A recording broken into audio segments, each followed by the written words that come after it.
What is it? This, Jen, is the internet.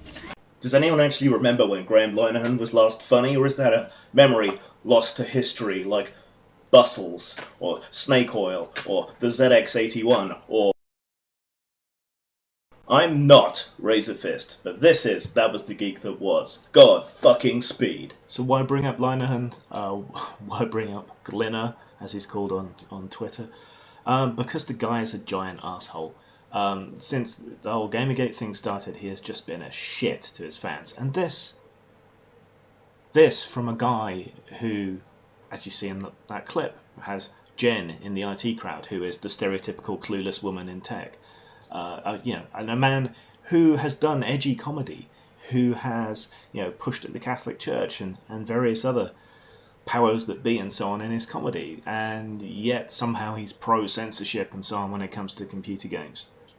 And he's so anti that, so anti the people involved, that he has hither and yon insulted and been a shit to women and knows what else. But he capped his shittiness this last week when he stalked someone who was mildly critical and wasn't involved in Gamergate or anything else, stalked him, found him on Facebook, found a picture of his mum, put it up on Twitter, said, "Oh, what would your mum think of you?" The guy has become a total helmet, and it's a pity because he used to do good work, and he should know better. In another act of breathtaking fuckery, Paul Feig, who was behind the Rule 63 Ghostbusters, tweeted out and probably financially supported Anita Sarkeesian. Now, I said the best thing to do was probably to ignore this new project, but it's been amusing to watch.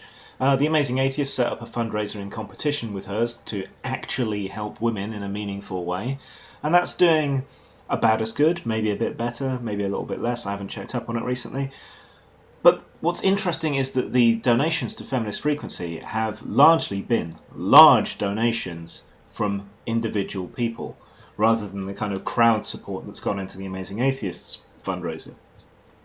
So Paul Feig is probably in there. But I can't shake this picture of Sarkeesian kind of strolling round to Feig's place and being like, "Ooh, nice movie you got here. Shame if someone were to call it racist."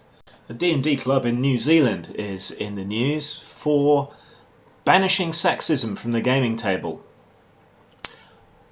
by banning men. Let's move on to some good news. Monte Cook has made the Cypher system kinda, sorta, ish open. If you're making PDF game books and so on, you can use the Cypher system. You can sell them on PDF, but not in hard copy, so far as I understand.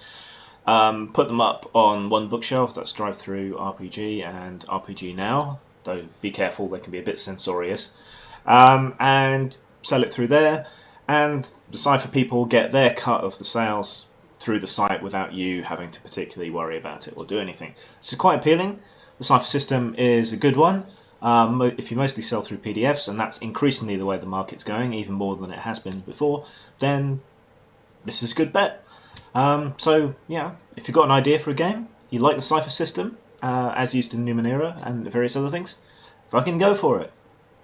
I don't normally do Kickstarter promotions on here. It's something I've been studiously trying to avoid, and I don't think it's particularly news when a game gets a huge shitload of backing.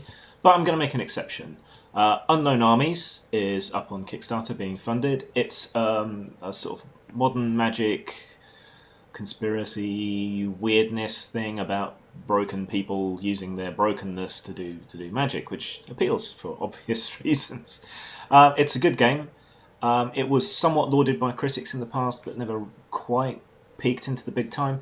But it's well worth you backing it and getting a copy. So yeah, consider that an endorsement. Unknown Armies is rad. And finally, if you happen to love The Last Starfighter, as a lot of big kids my age do, someone's put together a free Last Starfighter computer game, which you can download. There'll be links and stuff in the low bar. Help yourself, and you can take on the might of the Showdown Armada. Now, all we need is a game of Space Hunter Beyond the Forbidden Zone, and I am set. And that was The Geek That Was. Peace out.